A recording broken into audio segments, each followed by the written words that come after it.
요한계시록 5장 말씀은 예수님에 대한 찬양이다라고 말씀을 드렸습니다.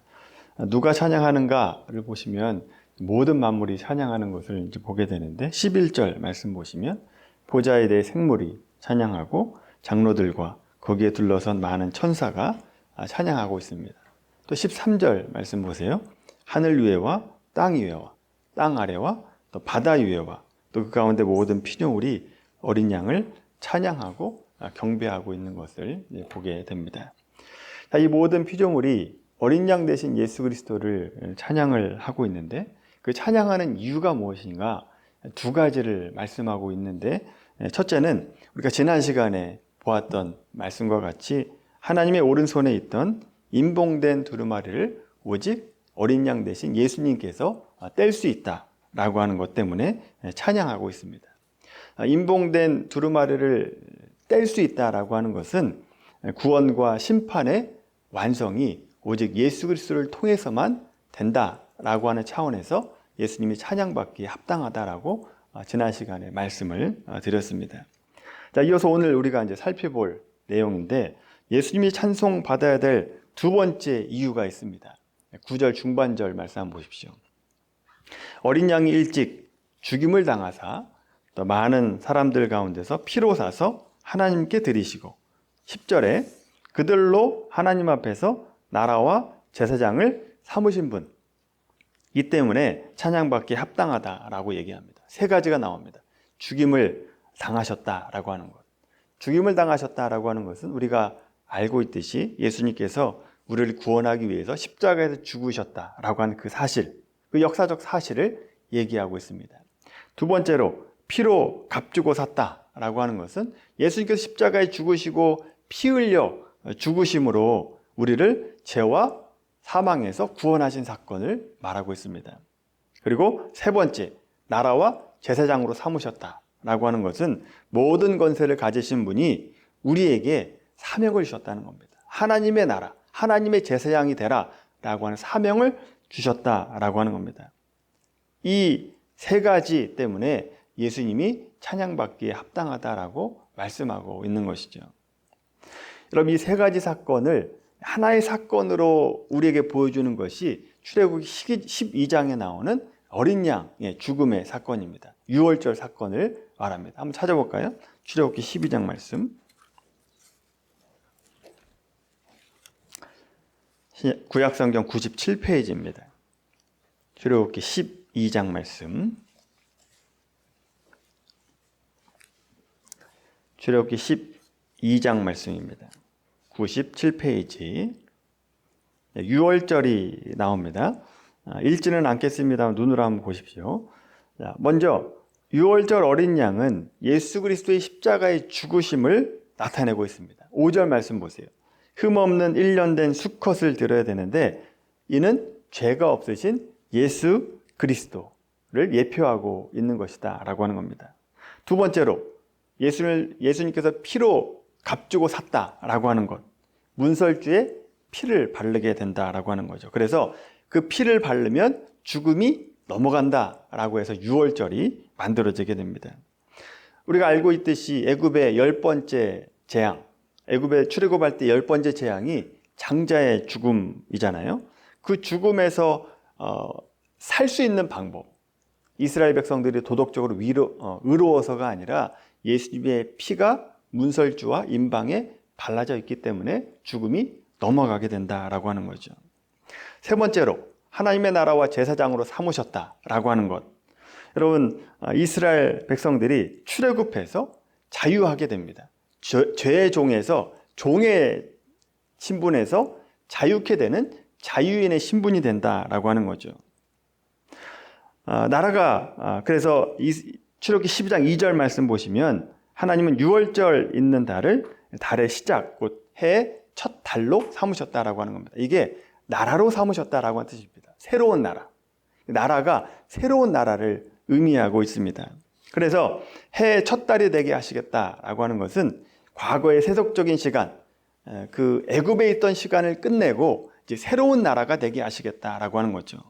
그래서 출애굽기에서 유월절은 단순히 한 민족이 탈출했다라고 하는 것을 의미하는 게 아니라 하나님의 나라가 탄생하는 독립 기념일과 같은 날이다라고 하는 거죠. 그래서 유월절이 첫 번째 유월절이라고 얘기하잖아요. 그러니까 하나님의 나라, 새로운 나라가 되어서 첫 번째 유월절을 지키게 되었다라고 하는 겁니다. 자, 그렇게 진리와 생명을 가진 나라로 세워짐과 동시에 이스라엘은 세상 사람들과 하나님 사이에서 중보자 역할을 하게 됩니다. 그 가운데 서서 세상 사람들에게 하나님이 무엇인가를 보여내고 진리를 소유한 자로서 어떻게 살아가야 되는가를 보여주는 중보자 역할, 제사장 역할을 하게 되는 사명을 받았다라고 하는 겁니다. 자, 이렇게 예수님의 보혈로 구원하시고 하나님께서 사명을 주신 백성이 되니까 출애굽기 15장 말씀 보시면 찬양이 나오는 것을 보게 됩니다. 출애굽 사건과 홍해 사건을 통해서 구원하신 하나님을 기념하면서 모세의 찬양과 미리암의 찬양이 나오는 것을 보게 되죠. 따라서 오늘 본문으로 다시 돌아와 보시면 왜 피조물이 찬양을 해야 되는가라고 하는 것을 우리가 이해하게 됩니다. 오늘 본문 요한계시록 5장 말씀 보시면 왜 피조물들이 어린 양 대신 예수님을 찬양해야 되는가, 그 이유를 알게 되죠. 구원하심과 사명 주심에 대한 마땅한 반응이 찬양이 돼야 된다라고 하는 겁니다. 하나님께 대한 찬양이 돼야 되는 거죠. 그리고 여러분, 이 오늘 요한계시록에 나오는 모든 피조물이 찬양하고 있는데 이 무리에 우리가 들어가야 된다라고 하는 것을 여러분 이해하시겠습니까? 저와 여러분들도 이 찬양의 대열에 합류해야 된다라고 하는 것이죠. 왜 그렇습니까? 이사야 53장 3절에 5절의 말씀 보시면 그가 찔림은 우리의 허물 때문이요 그의 상함은 우리의 죄악 때문이다 라고 얘기합니다. 예수님께서 십자가에 달려 죽으실 수밖에 없었던 것은 예수님의 죄 때문이 아니라 저와 여러분의 죄 때문에 십자가에 달려 돌아가셨다라고 하는 거죠. 그렇게 십자가의 죽으심과 피 흘리심으로 모든 우리의 죄값을 다 지불하시고 우리를 어떤 존재로 만드셨습니까? 새로운 나라, 하나님의 나라로, 하나님의 제사장으로 만들어 주셨다라고 하는 거죠. 사명을 받은 겁니다. 여러분, 이것이 우리의 영광된 정체성입니다. 나는 누구냐? 하나님의 나라다, 하나님의 제사장이다라고 하는 정체성을 갖게 됐다라고 하는 거죠. 그래서 그 정체성을 가지고 오늘 우리도 하나님 앞에 영광과 존귀와 찬양을 올려드려야 되는 그런 존재라고 하는 것을 깨닫게 되는 거죠. 여러분, 우리가 그래서 하나님을 찬양하는 삶을 살아가야 되는데, 그렇다면 이제 중요한 것이 예수님을 찬양한다라고 하는 것이 과연 무엇이냐라고 하는 겁니다. 하나님을 찬양하는 게 과연 무엇이냐라고 하는 거죠. 여러분, 찬양해야 된다라고 해서 우리 입술로만 하나님을 찬양해야 된다라고 하는 것을 의미하는 게 아니라고 하는 것을 여러분 아시겠죠? 여러분, 생각을 한번 해보십시오. 우리가 하나님께 매일 쉬지 않고 우리가 입술로 찬양한다라고 하는 것, 과연 하나님께서 그런 삶을 기뻐하시겠는가? 물론 기뻐하실 수도 있습니다만, 여러분, 세상 사람들이 그런 삶을 볼 때 여러분 그 삶을 보고 하나님이 살아계시고 저 사람이 진리를 가지고 있구나라고 하는 것을 알겠느냐라고 하는 거죠. 매일 찬양한다고 해서 알 수가 있겠느냐라고 하는 겁니다. 여러분, 특별히 예수님께서 우리에게 찬양하는 삶을 살아가야 된다라고 얘기할 때는 그 본질적인 찬양이 뭐냐? 우리의 삶으로 찬양을 올려드려야 된다라고 말씀하고 있는 거죠. 사명을 감당하는 것과 찬양하는 삶이 여러분 밀접하게 연관되어 있다라고 하는 것을 우리가 기억해야 됩니다. 사도 바울이 로마서 12장 1절에서 이렇게 얘기합니다. 너희 몸을 하나님께서 기뻐하시는 거룩한 산 제물로 드려라 라고 얘기합니다. 뭐를요? 우리의 삶을 하나님이 기뻐하시는, 하나님의 찬양이 되는 그런 삶을 살라라고 말씀하고 있는 겁니다. 다시 말하면 하나님의 나라요 제사장된 우리가 하나님 앞에 올려드릴 가장 아름다운 찬양은 뭐냐? 매일매일 우리의 삶으로, 일상으로 드리는 삶, 그 삶이 하나님의 찬양이 되도록 살아야 된다라고 말씀하고 있는 것이죠. 구체적으로 하나님의 나라와 하나님의 제사장으로서 어떤 삶을 살아가는 것이 하나님을 찬양하는 삶이 되는가? 하나님이 기뻐하시게 되는 삶이 되는가? 여러분, 우리가 하나님의 나라와 하나님의 제사장이라고 부름받은 것 그 자체에 답이 들어가 있습니다. 우리가 그냥 나라가 아닙니다. 그냥 제사장이 아니에요. 누구의 제사장이라고요? 누구의 나라라고요? 하나님의 나라입니다. 하나님의 제사장이라고요. 자, 그렇다면 우리가 누구에게 순종해야 되는 게 마땅합니까? 하나님께 순종해야 되는 거죠. 하나님의 나라, 하나님의 제사장으로 부름받았기 때문에 하나님의 뜻이 무엇이고 하나님께서 우리에게 원하시는 것이 무엇인가의 뜻을 알고 순종하는 것이 하나님을 기쁘시게 하는 삶이 되는 것이다 라고 하는 거죠. 여러분, 특별히 우리가 주님을 기쁘시게 하는 삶이 되기 위해서는 주님께서 명령하신 것이 무엇인지를 알고 그 명령에 순종해야 기뻐하는 삶이 되지 않겠습니까? 그렇죠? 그럼 복음서에 보면 예수님께서 강조하신 두 가지 말씀이 있습니다. 우리에게 주신 사명이 있어요. 한번 찾아보겠습니다. 첫 번째, 마태복음 22장 말씀입니다.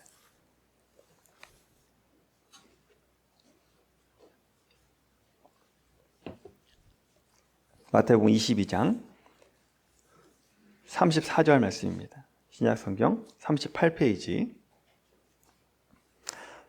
하나님의 나라와 제사장으로 찬양하는 삶을 살고자 한다면 하나님의 뜻, 주님의 뜻을 알아야 되는데 두 가지, 복음서에 두 가지 중요한 사명을 주시는데 첫 번째 사명이 마태복음 22장 34절에서 40절까지 나옵니다. 34절부터 40절 같이 읽겠습니다. 시작. 예수님께서 사두개인들로 대답할 수 없게 하셨다함을 바리새인들이 듣고 모였는데 그 중에 한 율법사가 예수를 시험하여 묻되 선생님, 율법 중에서 어느 계명이 크니이까? 예수께서 이르시되 내 마음을 다하고 목숨을 다하고 뜻을 다하여 주 너의 하나님을 사랑하라 하셨으니 이것이 크고 첫째 되는 계명이요 둘째도 그와 같으니 내 이웃을 내 자신과 같이 사랑하라 하셨으니 이 두 계명이 온 율법과 선지자의 강령이니라. 아멘. 여러분, 40절에 나오는 강령이라고 하는 것은 이 성경 전체를 꿰뚫고 있는 핵심 원리라고 하는 뜻입니다. 주제라고 하는 겁니다. 성경의 주제. 그게 뭐냐? 하나님을 사랑하고 이웃을 사랑하라 라고 하는 명령이다 라고 하는 거죠. 주님의 핵심, 원리, 그리고 통치, 원리가 된다라고 하는 겁니다. 그래서 하나님께서 독생자를 아낌없이 내어주신 그 사랑을 본받아서 우리도 하나님을 뜨겁게 사랑하는 자가 되어야 됩니다. 그리고 하나님을 사랑하는 것으로 그치는 것이 아니라 우리 주변의 이웃들을 사랑하는 자가 되어야 된다라고 하는 거죠. 그들을 나보다 더 낮게 여기고 소외된 자를 손잡아주고 십자가에서 배운 그 희생적인 사랑을 이웃들에게 흘려보내는 삶이 돼야 된다라고 하는 것이죠. 그렇게 살아갈 때 그럼 세상이 뭘 보게 되느냐? 우리를 통해서 보이지 않는 하나님을 알게 되는 것이고 또 이기심 가득한 그 세상 속에서 손해를 보는 그 삶을 보고 어떻게 저렇게 사랑할 수 있는가를 보고 그 삶 자체가 세상 사람들의 귓가에 우리가 직접 노래를 부르지 않아도 그들의 귓가에 찬양으로 들려지게 된다라고 하는 겁니다. 하나님을 높이게 된다라고 하는 거죠. 두 번째로 하나님 나라와 제사장으로 찬양하는 삶을 살고자 한다면 뭘 해야 되는가? 마태복음 28장 말씀에 나옵니다. 마태복음 28장 18절 말씀.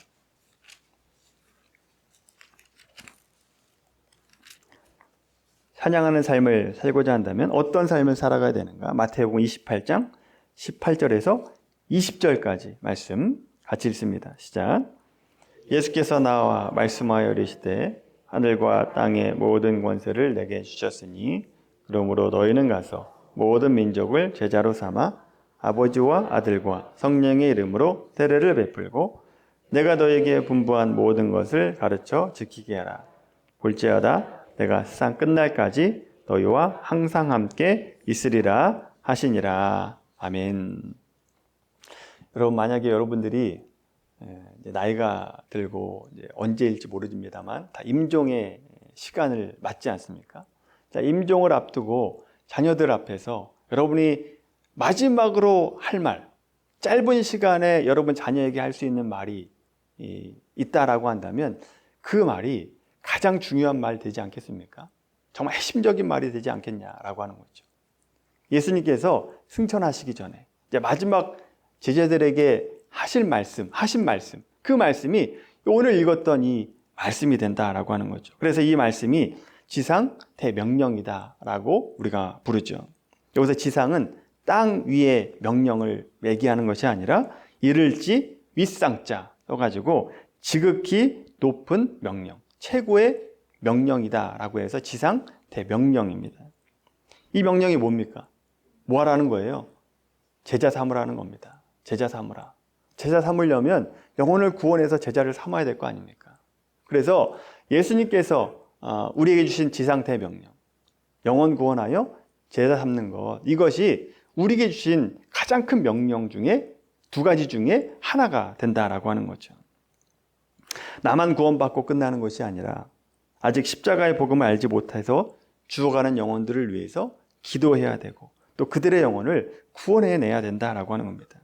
그들을 하나님 앞으로 인도해서 생명을 얻게 하는 것, 그리고 그들로 하여금 예수님의 진정한 제자로 온전히 서게 만드는 것, 이것이 우리가 주님을 기쁘시게 할 수 있는 방법이 되는 것이고 그렇게 살아가는 것이 주님을 찬양하는 삶이 된다라고 하는 거죠.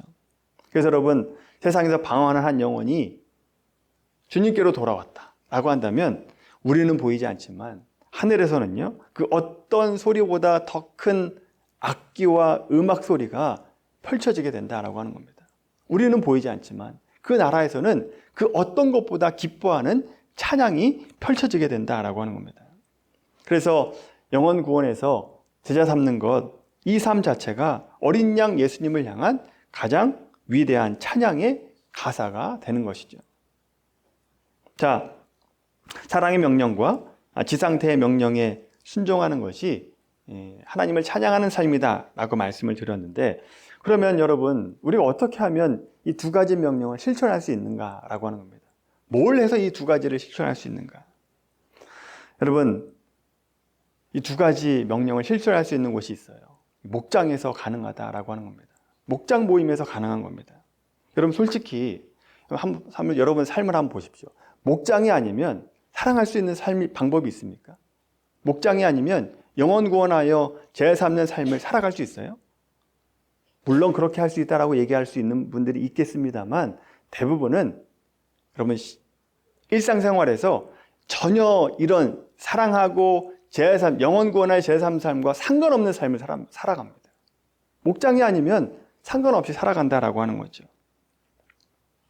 하나님께서 나를 사랑하시는 것처럼 우리가 가진 사랑을 어디에서 실천합니까?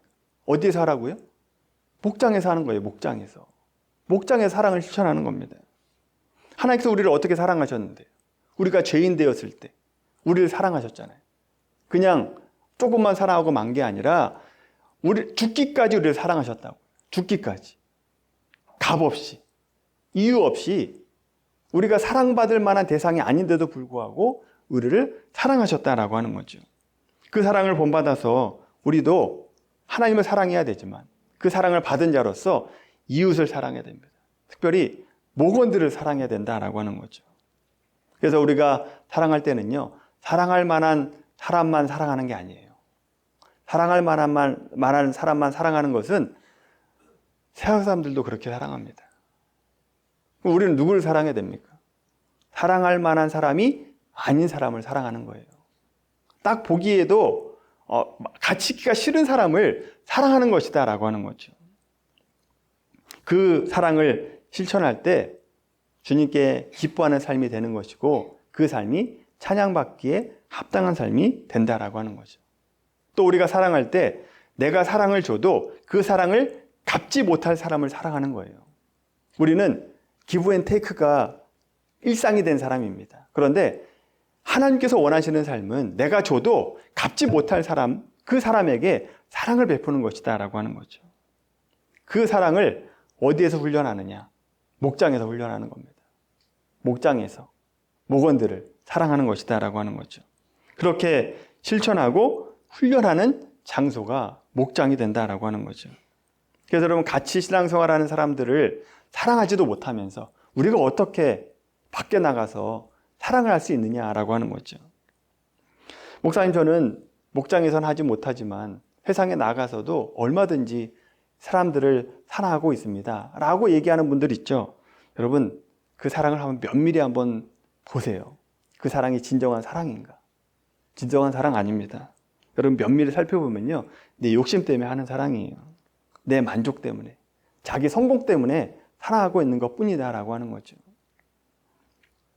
여러분, 진정한 주님의 기쁨이 되기 위해서는 이 사랑을 실천하는 우리 삶이 되기를 바랍니다.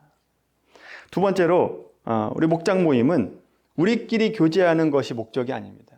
목장 모임 목적이 뭡니까? 영혼을 구원하여 제자 삼는 것이 목적이 돼야 돼요. 어떻게 하면 전도 대상자들을 초대할까? 어떻게 하면 복음을 전할까? 어떻게 하면 구원할까? 이것을 고민하고 기도하는 모임이 돼야 된다라고 하는 거죠. 이 여러분, 목장 모임이요, 전도 대상자에게 초점이 맞춰지지 않으면요, 지금 당장은 잘 모이는 것 같아요. 그런데 어느 시점에 가면 그 모임에 동력을 잃어버리게 됩니다. 시들어버리고 만다라고 하는 거죠. 왜냐하면 그 어떤 기쁨과 감격도 영혼 구원하여 제자 삼는 것에 대한 이 기쁨보다 못하기 때문에 그래요. 물론 내 기도 응답받는 거 기쁜 일이죠. 근데 여러분, 잠깐입니다. 잠깐 하고 잊어버려요. 금방 잊어버립니다. 영혼 구원이 일들이 일어나야 하나님 앞에 기도하게 되고요, 하나님이 일하심을 경험하면서 기쁨이 있게 되는 겁니다. 그래서 하나님께서 일하시는 방법이 뭐냐? 우리가 하나님의 일에 집중을 하면 하나님께서 우리의 일에 집중하신다는 거예요. 내가 영혼 구원한 일에 집중하고 애를 쓰면 하나님께서 내 문제를 해결하시고 하나님께서 내 기도 제목에 응답하시면서 우리의 삶 가운데 놀라운 기적이 일어나는 거예요. 우리가 상상하지 못했던 은혜를 입게 된다라고 하는 것이죠. 그러면서 간증이 있는 삶이 되는 겁니다. 안타까운 것은 많은 그리스도인들 중에, 또 목장 모임 가운데 하나님을 향한 찬송이 없다는 겁니다. 감사가 없어요. 왜 그런지 아십니까? 왜 그럴까요? 지금 말씀드린 것 같이 찬양의 삶을 살지 않기 때문에 그래요. 찬양의 삶을 살지 않는다고요. 그러니까 찬송이 없고 감사가 없죠. 여러분의 삶과 목장 모임을 한번 돌아보세요. 내 삶이 어떤가? 내 목장 모임이 어떤가? 하나님께 받은 사랑을 이웃에게 전달하고 있는가? 사랑을 하지 않고 상대방을 찌르는 말만 하고 비꼬는 말을 하고 다른 사람을 비난하고 가르치려고 하고, 그런 삶과 그런 목장에는요, 단언코 얘기하지만 찬양이 있을 수 없습니다. 감사가 나오지 않아요. 결코 나오지 않습니다. 또 내 삶과 내 목장 모임 중심에 전도 대상자가 없고 그냥 어쩔 수 없이 그냥 시간 때우기로 모이고 있고, 아니면 우리끼리 잘 먹고 잘 살자, 우리끼리 잘 교제하자 라고 하는 마음으로 모이면 그 모임은 반드시 동력을 잃어버리게 됩니다. 지금은 될지 모르지만 금방 시들어버리고 만다라고 하는 거죠. 기쁨을 잃어버리기 때문에 그렇습니다. 모일 필요가 없게 된다라고 하는 거죠. 여러분, 예수님의 거룩한 보혈로 나를 구원하여 하나님의 나라와 제사장으로 삼으신 이유가 무엇인가? 그 이유가 무엇인가를 깊이 생각하고 고민하게 되기를 바랍니다. 그리고 주님께서 말씀하셨던 이 두 가지 계명, 사랑의 계명과 영혼 구원하여 제사 삼는 이 두 가지 계명에 집중하는 삶이 되길 바랍니다. 그렇게 살아가는 것이 주님께 찬양을 드리는 삶이에요. 주님을 기쁘시게 하는 삶이다라고 하는 거죠. 또 그렇게 살아갈 때, 그렇게 살아가면 우리가 지치고 어려울 것 같지만 하나님께서는 그런 삶에 찬양을 주십니다. 감사를 주세요. 놀라운 은혜를 주십니다. 간절히 바라기는 저 여러분들의 삶 가운데 이런 찬양과 감사가 있게 되길 바랍니다. 근데 그 감사와 찬양을 쫓지 마시고 어떤 삶을 살아가야 된다고요? 사랑하십시오. 그리고 영혼 구원하여 제자 삼으십시오. 그러면 우리의 삶 가운데 찬양이 넘치게 되어 있습니다. 이게 하나님의 방법입니다.